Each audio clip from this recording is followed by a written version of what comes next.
যখন মুসরামুসরি করে না তখন না দিতে কদিন রক্ত পড়তেছে। ওইটা সমস্যা না। এখন হলো শোনেন, মুসরামুসরি করার কারণ আছে। বাচ্চারা ওর বয়স কয়দিন?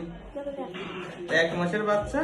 ওদের আমাদের দেশে পরিপাকতন্ত্র মানে খাবার যেটা আমাদের হজম করে ওইটা ঠিক মতো পরিণত হয় না। পরিণত না হওয়ার কারণে ওই যে সব গ্যাস জমা হয়, ও তো এটা বের, আমরা বড় মানুষ কি পেটের মধ্যে গ্যাস জমা হলে আমরা বের করে দিই, বাতাস ছেড়ে বের করে দিই, কিন্তু ও তো বের করতে পারে না। এই জন্য ওর মধ্যে যখন পেটের মধ্যে গ্যাস জমা হয় তখন এই যে মুসরামুসরি করে। এখন কিছু নিয়ম আছে, এই নিয়মগুলো পালন করতে হবে। যেমন ধরেন আপনারা যখন দুধ খাওয়ান, দুধ খাওয়ার পর গাড়ি নিয়ে ডেক তোলান, কেমনে তোলান? এই যে এইভাবে নেবেন, এই যে এই পেটটা থাকবে গাড়ির উপর, ঠিক আছে?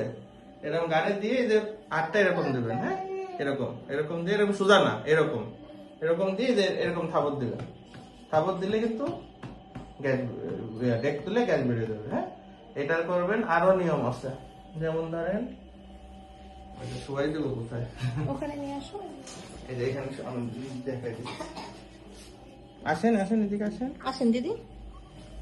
এই যে পাটা এরকম করবেন, এইখানে চাপ দিবেন, এই যে ওই যে, হ্যাঁ, পেটে চাপ দিলে গ্যাস বেরোয় যায়। এই যে কয়েকবার করে এভাবে চাপ দেবেন, হ্যাঁ, তাহলে গ্যাসটা বেরোয় যাবে। ওই যে গ্যাস আসছে কিন্তু পেটে, এই জন্য ওরকম করতেছে, ঠিক আছে? আচ্ছা, আরো অনেকে বলে যে পেটে এরকম ইয়া দিতে হয়, মেসেজ দিতে হয়। মেসেজ অতটা কাজ হয় না। নিয়ম হলো ঘাড়ে নিয়ে দেখতে লাগবেন আর এরকম পেটের মধ্যে চাপ দেবেন। কয়েকবার চাপ দিলে ওই গ্যাসটা বেরোয় যাবে। এই যে এই যে এই যে এই যে এই যে। আর নিয়ম হলো, আরো কিছু নিয়ম আছে। যেসব খাবারে মার গ্যাস হয় ওসব খাবার খাওয়া যাবে না, ঠিক আছে?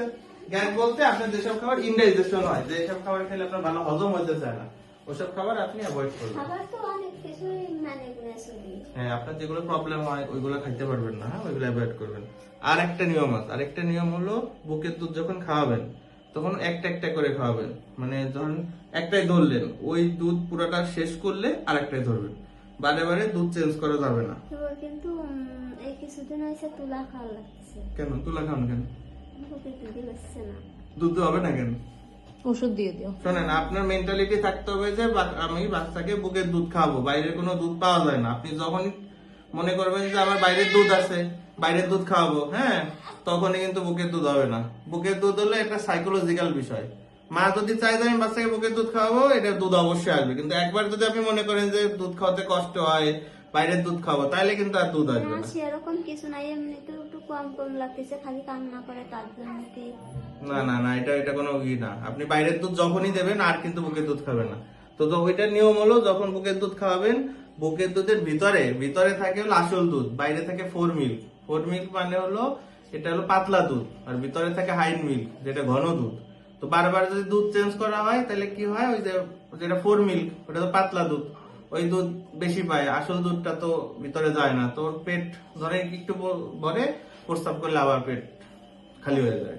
এই জন্য যখন দুধ খাওয়াবেন, একটা দুধ যখন পুরো খাওয়ানো শেষ হবে তখন আর এক দুধে ধরবেন, তাহলে দেখবেন যে আর মানে ভালোভাবে ঘুমাবে, আর কোনো সমস্যা হবে না। এই নিয়মগুলো মানতে হবে, ঠিক আছে? তাহলে আর সমস্যা হবে না। আর এটা হলো ইনফ্যান্টাইল কোলিক যেটা আমরা বলি, এটা একটা নর্মাল। এটা বয়স যখন ওর 3-4 মাস পার হবে তখন এমনি ঠিক হয়ে যাবে। এটা নিয়ে টেনশনের কোনো কারণ নাই, বুঝতে পারছেন?